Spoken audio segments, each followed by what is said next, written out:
يا أهل النار خلود فلا موت يدخلونها بأشد خطاب ثم توصد عليهم الأبواب.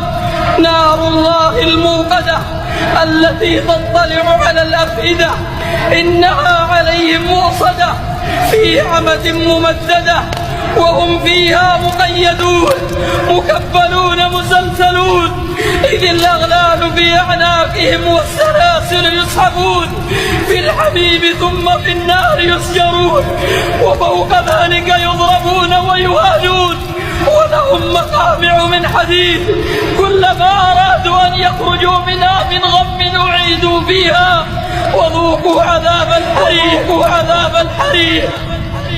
تخيل حالهم وهم يعانون النيران وسرابيل القطران، عذاب يقطع الأكباد ولا تطيقه الجبال الشداد، مقرنين بالأصفاد أثقلتكم السلاسل والأغلال وقد شدت الوجوه والنواصي والأقدام، يشوون على النار كشوي اللحم على الفحم يوم تقلب وجوههم في النار.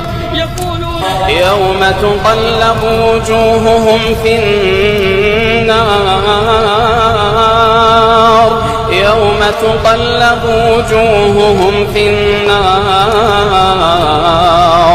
يقولون يا ليتنا أطعنا الله يقولون يا ليتنا أطعنا الله وأطعنا الرسولا.